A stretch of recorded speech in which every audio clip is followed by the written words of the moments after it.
Prédication suite. Et cela me conduit à le dire d'une autre façon qui est celle-ci. Le but des Écritures n'est pas de booster le christianisme.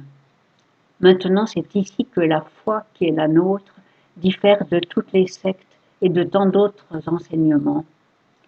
La littérature qui va avec ces doctrines est toujours comme un accélérateur.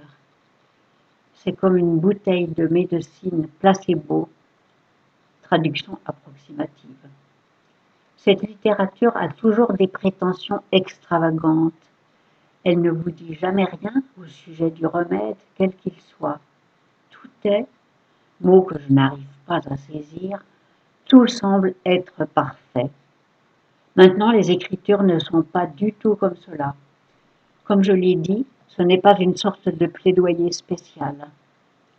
Les Écritures ont seulement un grand objectif, c'est de nous conduire à la connaissance de la vérité.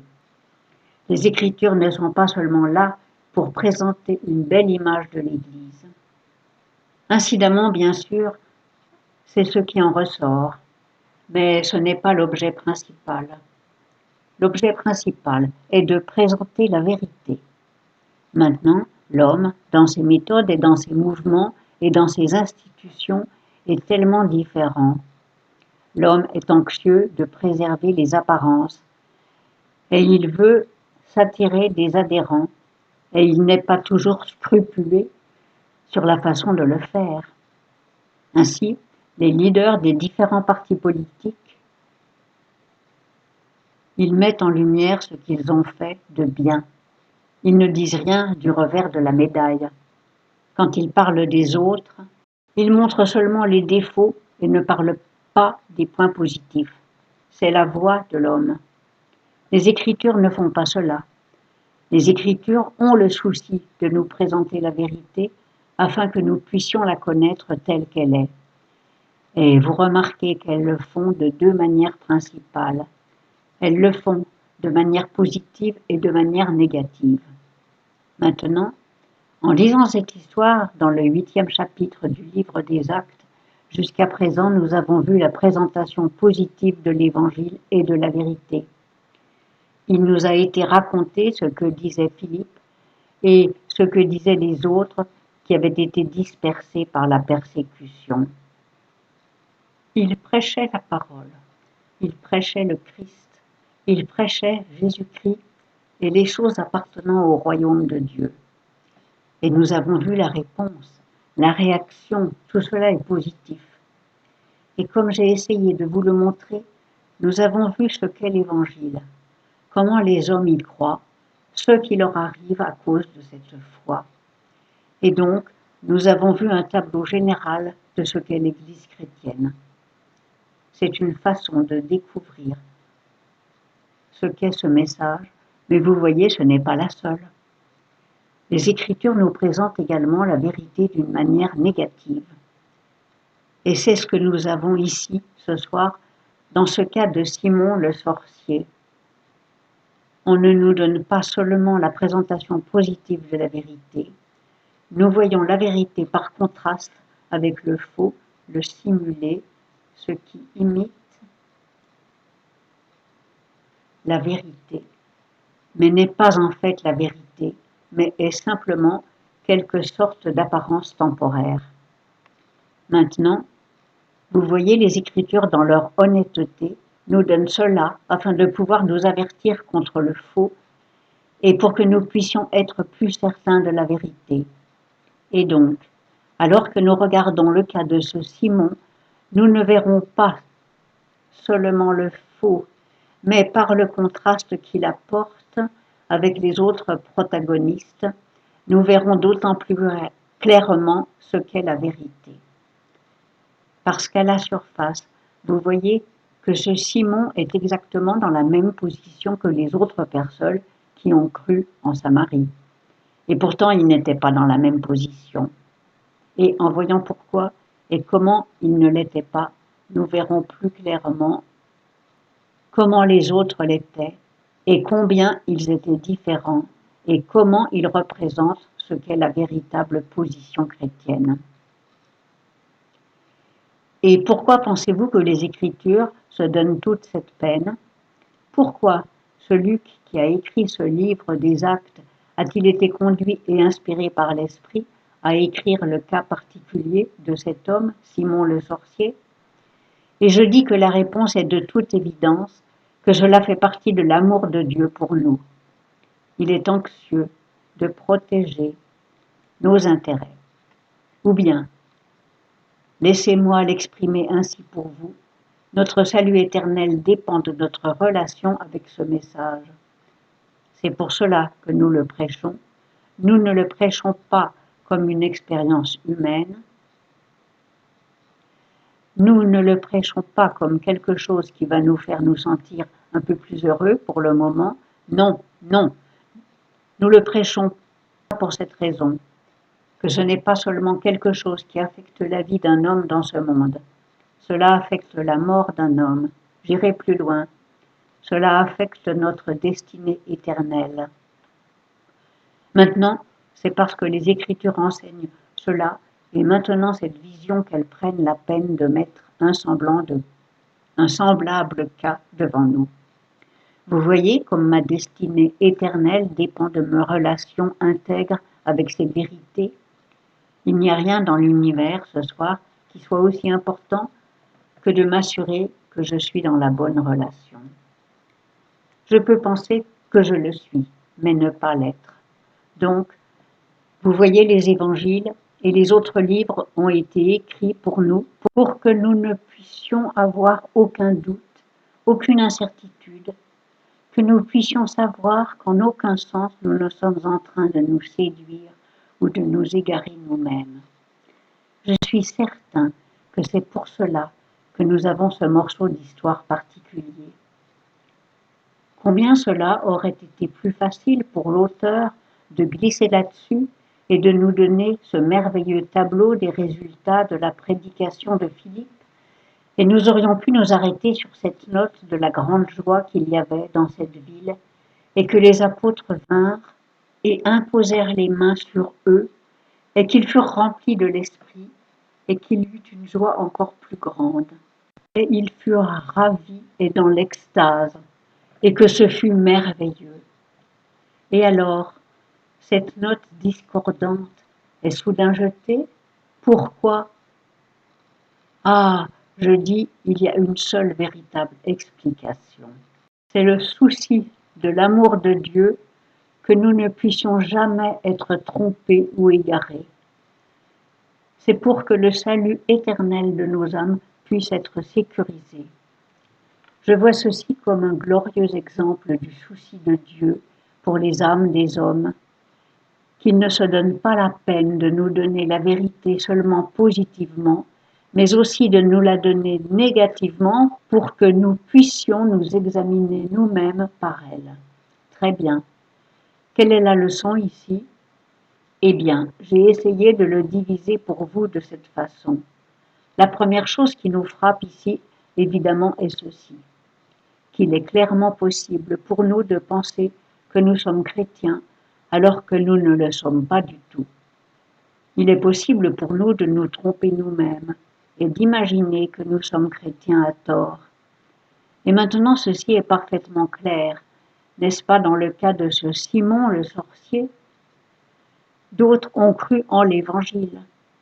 Il nous est dit que, et Simon lui-même crut aussi, et ayant été baptisé, il ne quittait point Philippe, et voyant les prodiges et les grands miracles qui se faisaient, il était étonné.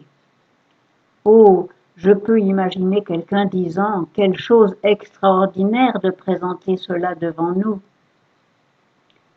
J'avais la pensée que votre grand objectif était seulement de faire tout ce que vous pouvez pour persuader les gens de devenir chrétiens. C'est bien mon objectif. Et pourtant, vous voyez, ceci est nécessaire, parce que ce genre de choses peut arriver. Voici un homme qui pensait qu'il était chrétien, mais il ne l'était pas. Maintenant, il n'est pas le seul.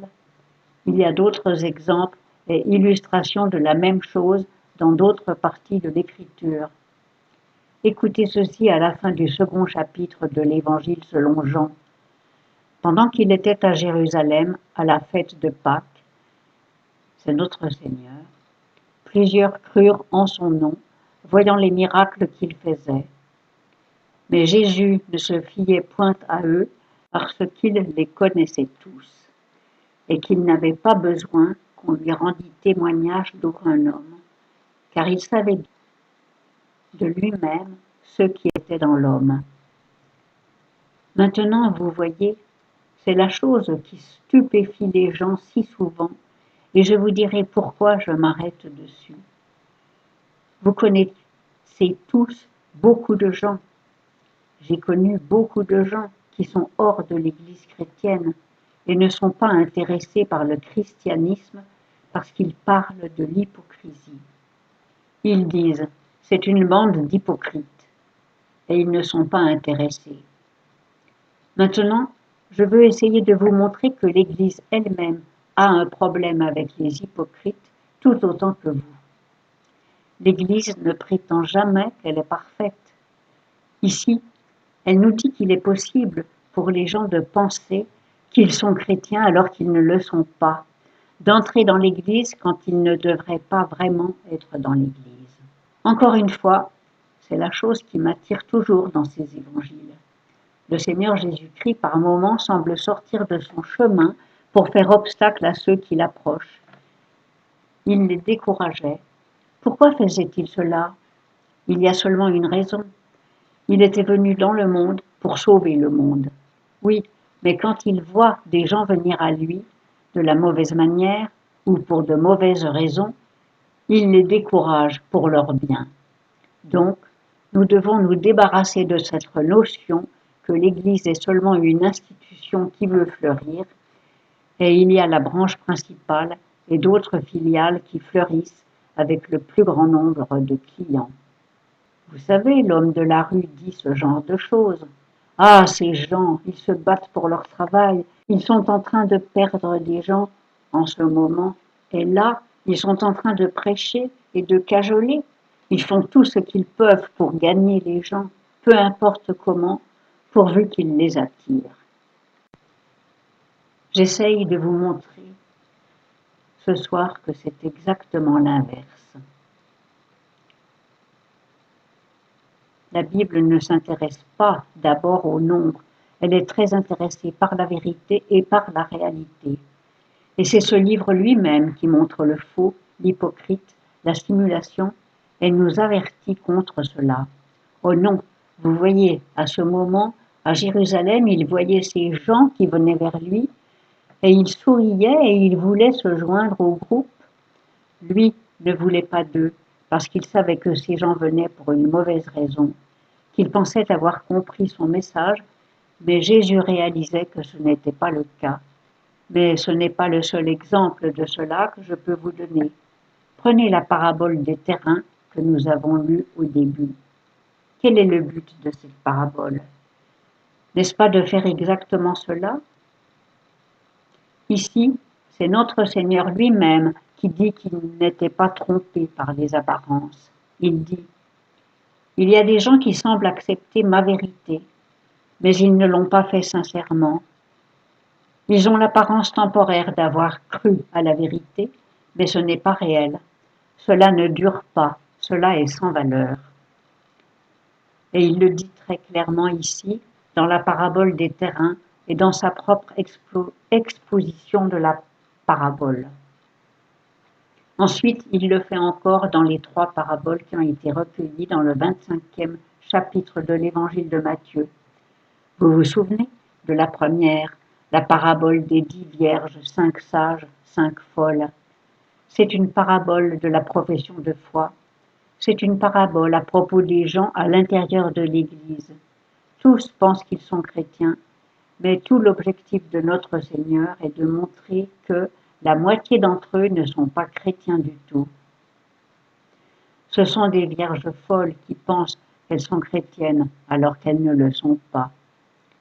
Il en est de même avec la seconde parabole des talents et avec celle des brebis et des boucs, qui est la 3e parabole de ce chapitre absolument capital. Maintenant, vous voyez, dans tous ces exemples, ce que le Seigneur fait est qu'il nous montre que nous devons être certains de ces choses. Il n'y a rien de plus terrible pour un homme que de penser qu'il est chrétien alors que ce n'est pas le cas. Il n'y a rien de plus terrifiant pour un homme que de traverser la vie en pensant qu'il est chrétien et qu'il est en sécurité et de découvrir à la fin qu'il s'est trompé lui-même complètement. Vous vous souvenez de la façon terrifiante dont le Seigneur le dit à la fin du sermon sur la montagne.